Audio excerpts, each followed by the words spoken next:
Ricky Stanicky is now out streaming on Amazon Prime. So Ricky Stanicky is about three best friends who make up a fake friend from childhood called Ricky Stanicky to get out of their responsibilities as adults. When the people in their life insist on meeting Ricky, they hire an actor to play the role. But things go wrong when the actor adopts the persona of Ricky Stanicky and won't leave them alone. So when it comes to the talent of Ricky Stanicky, there's a lot of talent here, specifically in Zac Efron and John Cena. With everything going on with Zac Efron right now, coming off of the Iron Claw, many people think he should have been nominated for an Oscar for that role. John Cena's doing really well in Peacemaker.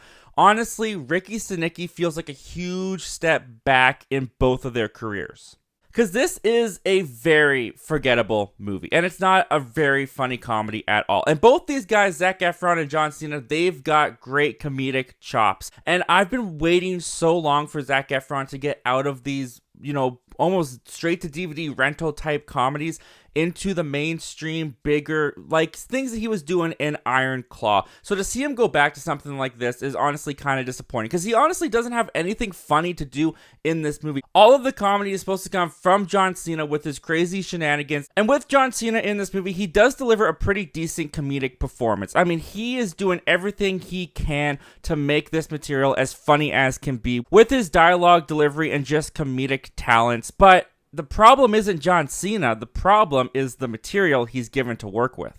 And when it comes to reviewing a comedy, sometimes that can be really difficult because comedy is so subjective, but the main thing that a comedy needs to do to succeed as a comedy is at least make me laugh, and Ricky Stanicky didn't really make me laugh. It doesn't help that this movie has a runtime of 1 hour and 55 minutes, which is way too long for a comedy of this nature. But the actual gags in this movie, they come far and few between. There were two scenes in particular that made me chuckle, one of which takes place at a bowling alley and involves a character's hair, and another which made fun of a character's hand gestures. That was kind of funny.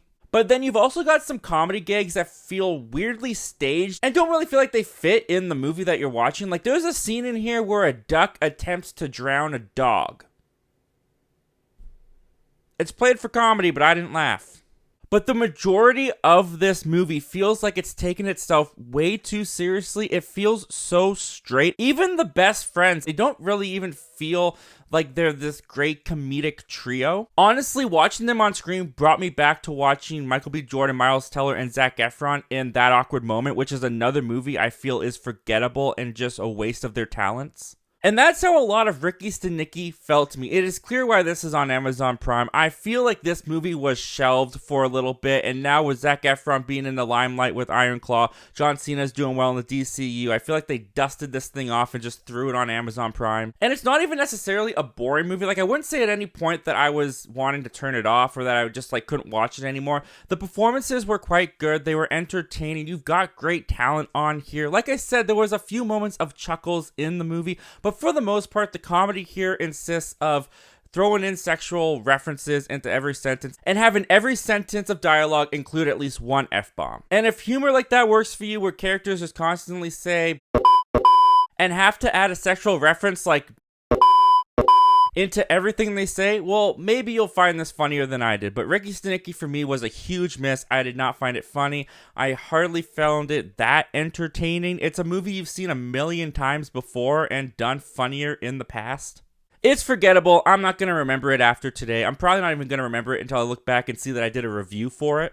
I want John Cena and I want Zac Efron to move past movies like this, and hopefully Ricky Stanicky will be their last movie like this, because they are way more talented than a movie like this deserves. I feel like they're past it. I'm over it. I'm going to give Ricky Stanicky a week not recommend, because like I said, I did chuckle. I wasn't necessarily bored, but I don't really think it's worth your time. Anyway, guys, those are my thoughts and opinions on Ricky Stanicky. Have you even heard about this movie? Have you checked it out yet? Well, comment down below. Let me know all your thoughts and opinions about this movie, guys. And if you're new here and you haven't heard, we have a goal on this channel. We want to hit 4,000 subscribers. If you like talking John Cena movies, Zac Efron movies in general, we do that all the time over on this channel. Consider hitting that subscribe button before you make your way out. As always, guys, thank you so much for hearing me out, and I hope to talk to you guys again real soon.